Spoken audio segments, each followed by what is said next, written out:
উত্তরবঙ্গে তো অনেক ঘুরেছেন, কিন্তু আপনারা হয়তো অনেকেই এই জায়গাটা মিস করে গেছেন। প্রকৃতির অপরূপ রূপে সাজানো 6500 ফিট উচ্চতায় নিবিড় ঘন অরণ্যের মাঝে মাত্র কয়েকটি পরিবার নিয়ে ছোট্ট একটি গ্রাম।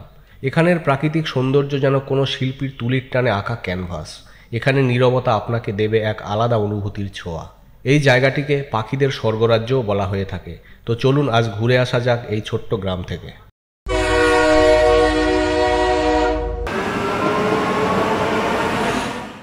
গতকাল শিয়ালদা থেকে রাত 8:30 আমরা উঠে পড়লাম কাঞ্চনকন্যা এক্সপ্রেসে।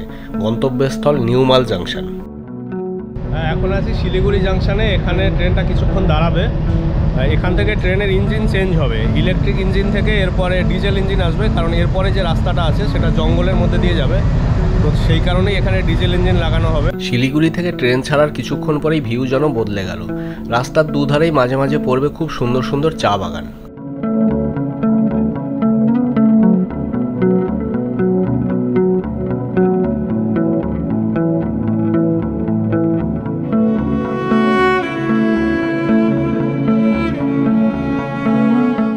এরপরেই শুরু হয়েছে জঙ্গলের রাস্তা। গভীর অরণ্যের মধ্য দিয়ে ছুটে চলেছে আমাদের ট্রেন। এই জায়গার অনুভূতি কিন্তু সত্যিই অসাধারণ।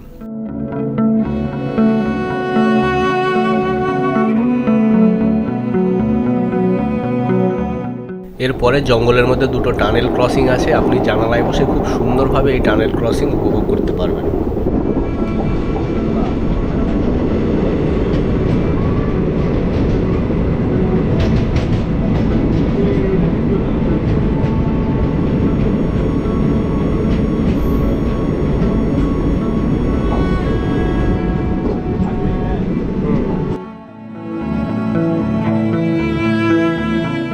অবশেষে আমরা পৌঁছে গেলাম নিউমাল জাংশন। এখান থেকে আমরা গাড়ি করে যাব কোলাখাম। তো চলুন গাড়ির দিকে যাওয়া যাক। প্ল্যাটফর্মের বাইরেই রয়েছে বিশাল বড় বাস স্ট্যান্ড। এখান থেকে আপনি গাড়ি পেয়ে যাবেন।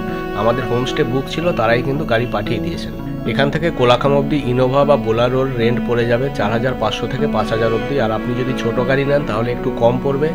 আর যদি সংখ্যায় কম থাকেন তাহলে শেয়ারে যেতে পারেন। এখান থেকে আপনি চলে যাবেন লাভা থেকে আবার শেয়ার কার করে আপনি কোলাখাম পৌঁছে যেতে পারবেন।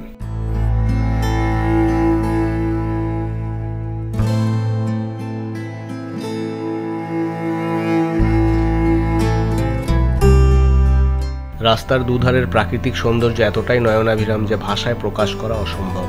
আপনি যতটা উপরে উঠতে থাকবেন চারিদিকের প্রাকৃতিক পরিবেশ যেন আরও সুন্দর হতে থাকবে। আমি যখন পাহাড়ি রাস্তায় ভ্রমণ করি গন্তব্যস্থলের থেকেও কিন্তু বেশি রোমাঞ্চকর অনুভূতি দেয় এই রাস্তার জার্নিগুলো।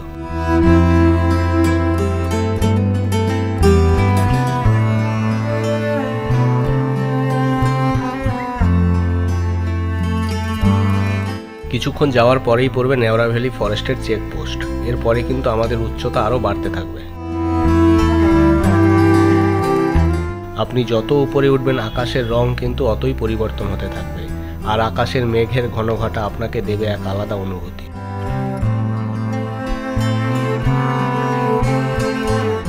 এরপরেই আসবে উত্তরবঙ্গের একটি সবথেকে কমন জিনিস, যেটা হচ্ছে পাইন গাছের জঙ্গল। একটা উচ্চতার পরে গিয়ে আপনি এই গাছ দেখতে পাবেন। অসাধারণ সৌন্দর্য এই পাইন গাছের জঙ্গলের। এটিই হলো নেওড়া ভ্যালি ন্যাশনাল পার্ক। এটি প্রায় 34 বর্গমাইল এলাকা জুড়ে বিস্তৃত এবং কিছু জায়গায় এর উচ্চতা গিয়ে পৌঁছেছে 10,500 ফুট পর্যন্ত। এটি পূর্ব ভারতের একটি সমৃদ্ধ জৈবিক অঞ্চল। দুর্গম পাহাড়ি ভূখণ্ড, সমৃদ্ধ বৈচিত্র্যময় উদ্ভিদ ও প্রাণীজগতের আদিম নিরবিচ্ছিন্ন প্রাকৃতিক আবাসস্থলে এটি লাল পান্ডাদের দেশ। এখানের এই ঘন বনানী রডোডেনড্রন, বাঁশ, ওক, ফার্ন, শাল ইত্যাদি মিশ্র প্রজাতির গাছপালা নিয়ে গঠিত।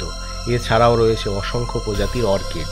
এখানকার প্রাণীগুলো হলো ভারতীয় চিতাবাঘ, এশিয়াটিক কালো ভাল্লুক, সোনালী বিড়াল, চিতা বিড়াল, গরল, শেরো, সাম্বর হরিণ, উড়ন্ত কাঠবিড়ালি ও আরও অনেক কিছু। এই জঙ্গলটিকে পাখিদের স্বর্গরাজ্যও বলা হয়ে থাকে।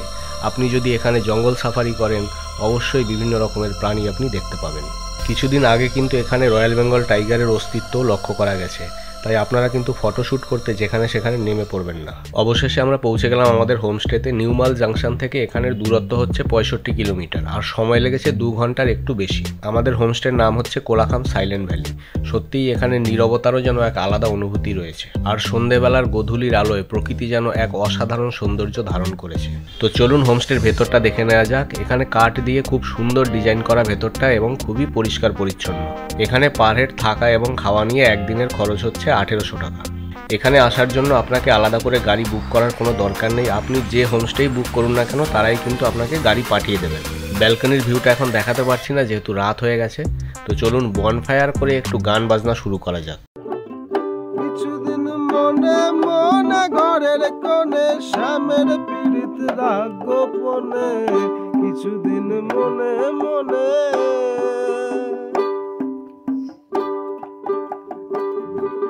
শ্যামকে যখন পড়বে মনে,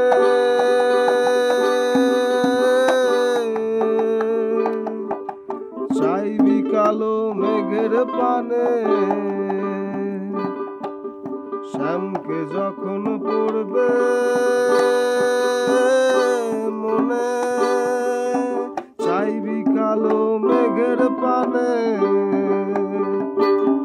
আরে রান্না শালে কাঁদবি বসে ভিজে কাটতি উনুনে, কিছুদিন মনে মনে, কিছুদিন মনে মনে, কিছুদিন মনে মনে ঘরের কোণে শ্যামের পীড়িত রাগ গোপনে, কিছুদিন মনে মনে।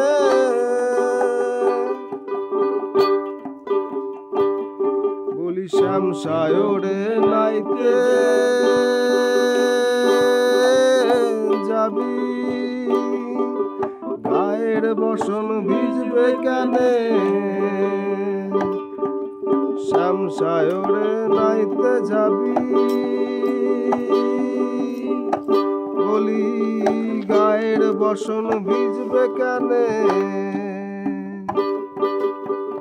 সায়রে সাঁতার দিয়ে আসবি ফিরে, সায়রে সাঁতার দিয়ে আসবি ফিরে, বলি গায়ের বসন ভিজবে কেনে, কিছুদিন মনে মনে। পরের দিন সকাল সকাল টিফিন করে আমরা সাইট সিইংয়ে বেরোনোর প্ল্যান করলাম। এখান থেকে কাছেই একটি ওয়াটারফল রয়েছে যার নাম হচ্ছে সাঙ্গে ওয়াটারফল। তো চলুন দেখে আসা যাক।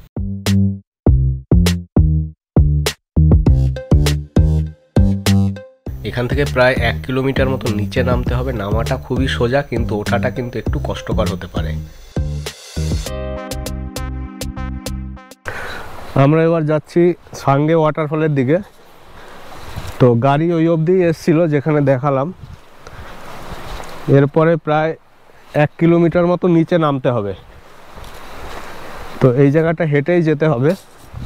তো আওয়াজ শোনা যাচ্ছে, তো চলুন দেখা যাক নিচে গিয়ে।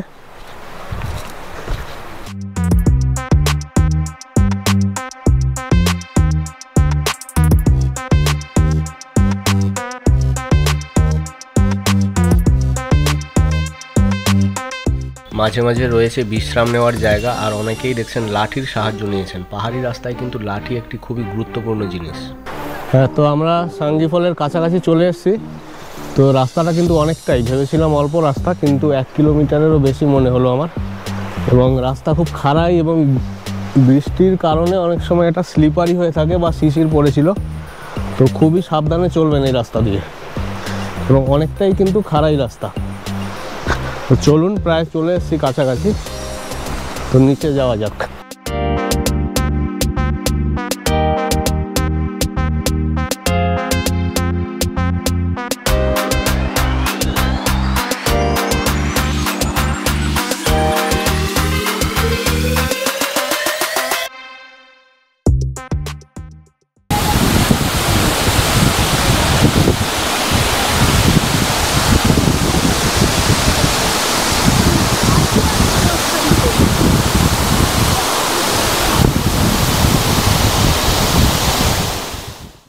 এই ওয়াটারফলের জল কিন্তু একদম কাচের মতো স্বচ্ছ, দেখলেই আপনার হাত দিতে ইচ্ছে করবে। আর এখানের সব থেকে যেটা বিশেষত্ব আমি লক্ষ্য করলাম সেটা হলো এখান থেকে যে জল বয়ে যাচ্ছে একটি টানেলের মধ্যে দিয়ে, দেখে মনে হবে এই টানেলটি কৃত্রিমভাবে বানানো, কিন্তু এটা মোটেই কৃত্রিমভাবে নয়, এটা প্রাকৃতিকভাবেই তৈরি হয়েছে। আর ওয়াটারফলের থেকেও আমার যেটা বেশি ভালো লেগেছে ওঠানামার রাস্তাটা, সত্যিই এখানকার চারিদিকের প্রাকৃতিক সৌন্দর্য অসাধারণ। আজ এই পর্যন্তই, এবার ওপরে ওঠার পালা। নেক্সট ভিডিওতে আসছে ঋষভ, যেখান থেকে দেখা যাবে কাঞ্চনজঙ্ঘার ভিউ। আর যদি ভিডিও ভালো লাগে চ্যানেলটি অবশ্যই সাবস্ক্রাইব করবেন।